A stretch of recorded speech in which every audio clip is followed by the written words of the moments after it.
Hello everyone, welcome to exam Prahar. आज की इस वीडियो में हम मध्यकालीन इतिहास के क्रम में मुगल वंश के चौथे शासक जहांगीर के बारे में पढ़ेंगे।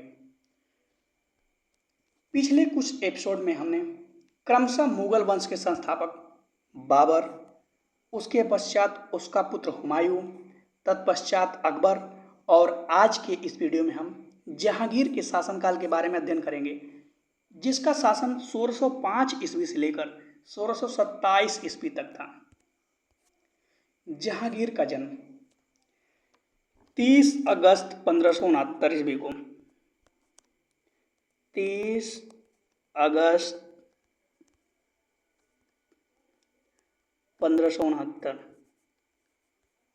ईस्वी को हुआ था। इसके माता का नाम हरखाबाई था तथा इसका बचपन का नाम सलीम था।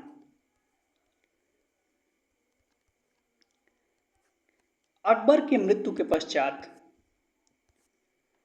24 अक्टूबर 1605 ईस्वी को नूरुद्दीन मोहम्मद जहांगीर बादशाह गाजी की उपाधि धारण करके सलीम गद्दी पर बैठा और अपने शासनकाल के 7वें वर्ष यानी कि अपने राज्याभिषेक के 7 वर्ष बाद उसने 1612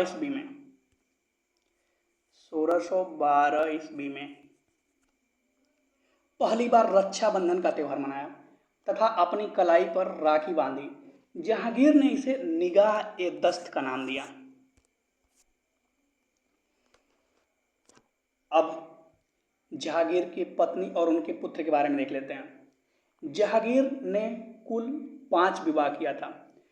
प्रथम पत्नी थी नानबाई, जिससे खुसरो मिर्जा का जन्म हुआ था, और दूसरी पत्नी थी जगत गोसाई, जिन्हें जोधा भाई भी कहते थे। इससे खुर्रम का जन्म हुआ था, जिसे बाद में शाहजहां कहा गया। और तीसरी पत्नी थी रुखसानो बानो, और इससे शहरयार नामक पुत्र हुआ। और सलमा बानो जो थी, ये चौथी पत्नी थी, और इससे परवेज नामक पुत्र हुआ। और जहांगीर की जो 5वीं पत्नी थी मेहरुन्निसा, जिसको बाद में इसने नूरजहां की उपाधि धारण करवाया था, ये इसकी 5वीं पत्नी थी। जो मेहरुन्निसा थी ना, ये एक विधवा थी। इसके बारे में आगे हम देखते हैं। अब जो सबसे बड़ा पुत्र था जहांगीर का खुसरो, जो कि नानबाई का पुत्र था, उसकी पहली पत्नी का, इसने इसके शासनकाल के 1 साल बाद ही 1606 ईस्वी में विद्रोह कर दिया। इसके विद्रोह करने का मुख्यतः 2 कारण थे। एक तो ये अपनी माता जो नानबाई थी, उसकी मृत्यु का कारण जहांगीर को मानता था, क्योंकि जहांगीर बहुत ज़्यादा ही नशा करता था और जो उसकी पहली पत्नी नानबाई, इसी को देखकर जहर खाकर सुसाइड कर लेते। और दूसरा कारण ये था कि जहांगीर जब गद्दी पर बैठा तो ये खुसरो लगभग 20 से 22 वर्ष का था, और ये सोच रहा था कि अगर मेरा पिता 20 या 25 साल भी शासन करेगा तो मेरी उम्र तो 40, 45, 50 हो जाएगी, तो फिर मुझे गद्दी नहीं मिलेगा। इसीलिए इसने विद्रोह किया था। और जहांगीर ने सिख धर्म के जो 5वें गुरु थे अर्जुन देव, उनको फांसी की सजा दिलवा दी, क्योंकि इन्होंने खुसरो की मदद किया था। और एक और गुरु थे 9वें गुरु तेग बहादुर, इनकी हत्या औरंगजेब ने करा दी थी 1675 ईस्वी में दिल्ली में। ये हम आगे पढ़ेंगे, जब औरंगजेब के बारे में पढ़ेंगे तो विस्तार से देखेंगे।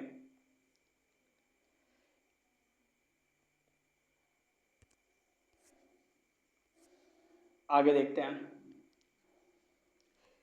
अहमदनगर के वजीर मलिक अंबर के विरुद्ध सफलता से खुश होकर खुर्रम को शाहजहां की उपाधि धारण करवाया था, उपाधि दिया था जहांगीर ने। मतलब शाहजहां की उपाधि खुर्रम को जहांगीर ने दिया था। कब दिया था? अहमदनगर के वजीर मलिक अंबर के विरुद्ध सफलता जब उसने पाई थी। अब देख लेते हैं जो नूरजहां थी, जिसका वास्तविक नाम मेहरुन्निसा था। तो नूरजहां ईरान निवासी मिर्जा गियास बेग की पुत्री थी और इनका वास्तविक नाम मेहरुन्निसा था। 1594 ईस्वी में मेहरुन्निसा का विवाह अली कुली बेग से संपन्न हुआ था। अली कुली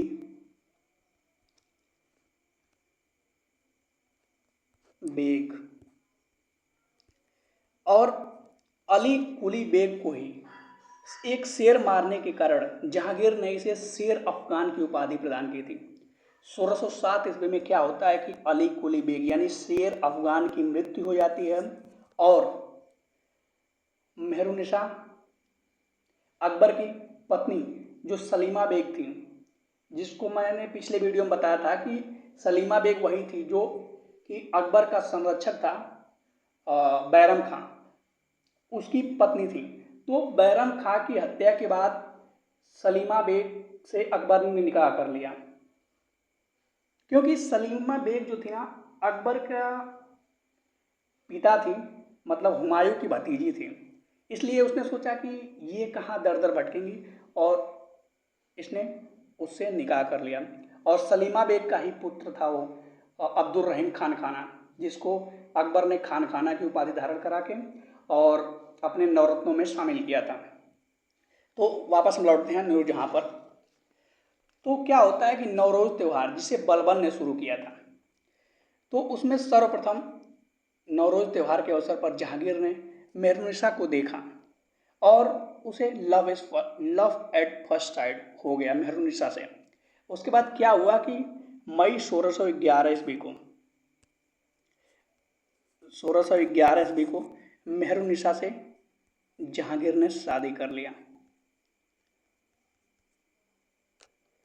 और तदुपरांत जहांगीर ने मेहरुन्निसा को नूर महल और नूरजहां की उपाधि प्रदान की। नूरजहां के सम्मान में जहांगीर ने चांदी के सिक्के भी जारी किए। अब आगे जहांगीर के शासनकाल को मुख्यतः दो भागों में बांट कर देखा जाता है। एक तो 1605 से लेकर 1611 ईस्वी तक, 1605 से लेकर 1611 ईस्वी तक, जिसमें उसने स्वतंत्र रूप से शासन किया, और दूसरा 1611 से लेकर 1627 ईस्वी तक, जिसमें नूरजहां का हस्तक्षेप सा शासन हुआ है। यानी इस टाइम पीरियड को नूरजहां गुट या जुंटा ग्रुप बोलते हैं, जुंटा ग्रुप। इस ग्रुप में नूरजहां के पिता यानी मेहरुन्निसा के पिता ये माता थी असमत बेग, और पिता एतमादुद्दौला या एतमाद उद्दौला बोलते हैं, भाई आसम खां और शहजादा खुर्रम, ये सब शामिल थे। नूरजहां इतनी शक्तिशाली हो गई कि राज्य के सिक्के पर भी जहांगीर के नाम के साथ साथ इनका नाम लिखा जाने लगा। और ये जो नूरजहां की माँ है ना असमत बेगम, इन्होंने ही सबसे पहले गुलाब से इत्र निकालने की विधि शुरू की थी। गुलाब से सेंट या इत्र बोलते हैं जिसको।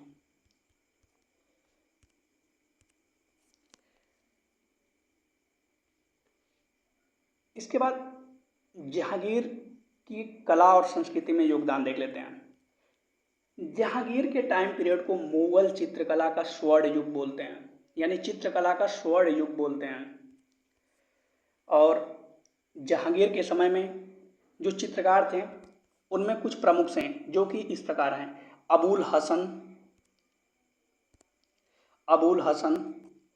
उस्ताद मंसूर, फारूक बेग, गोवर्धन, मनोहर, दौलत, मोहम्मद नासिर, मोहम्मद मुराद और बिशनदास।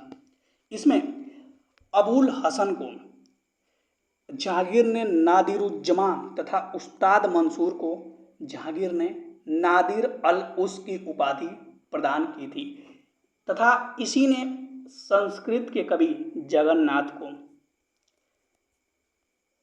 पंडित राज की उपाधि प्रदान की थी। पंडित राज।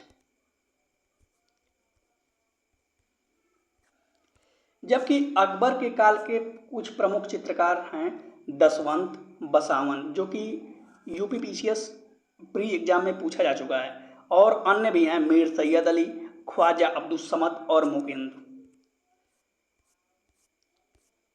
अब तो आपने देखा कि चित्रकला का स्वर्ण युग जहांगीर के शासनकाल को कहा जाता था और शाहजहां के शासनकाल को स्थापत्य कला का स्वर्ण युग बोला जाता है। जहांगीर की धार्मिक नीतियां बताई दी हमने। धार्मिक सहिष्णुता, हिंदू धर्म, मुस्लिम धर्म, अन्य धर्मों का संरक्षण व अन्य था। और अब देखते हैं जहांगीर के समय अंग्रेज का आगमन। तो सर्वप्रथम 1608 ईस्वी में कैप्टन विलियम्स हॉकिंस इंग्लैंड के राजा जेम्स प्रथम के दूत के रूप में अकबर के नाम से पत्र लेकर आया, परंतु अकबर 1605 ईस्वी में उसकी मृत्यु हो गई थी। तो ये जहांगीर के दरबार में पहुंचा। हॉकिंस जो है तुर्की और फारसी भाषा का अच्छा जानकार था। जहांगीर ने हॉकिंस को 400 मनसब तथा इंग्लिश खां की उपाधि प्रदान से सम्मानित किया। इंग्लिश खां। वह 3 वर्षों तक मुगल दरबार में रहा, किंतु पुर्तगालियों के षड्यंत्र के कारण जहांगीर से विशेष अधिकार पाने में असफल रहा। इसके बाद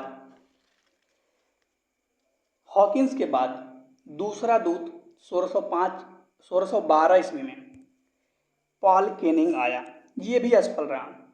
इसके बाद तीसरा एक अंग्रेज दूत के रूप में 1615 ईस्वी में विलियम एडवर्ड्स आया, ये भी असफल। ये असफल नहीं रहा, ये लगभग कुछ सफल हुआ। और उसके बाद सर टॉमस रो आया।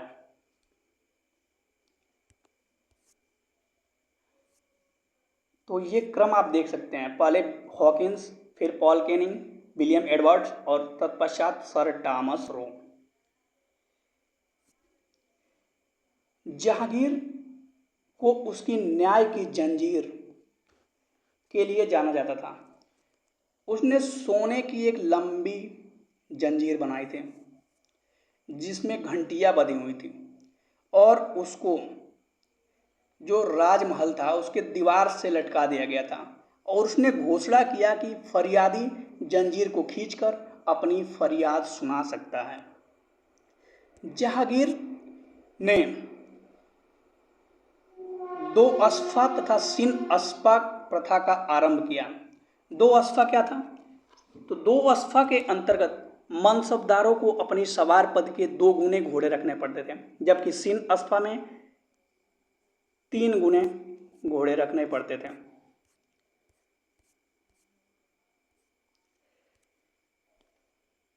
और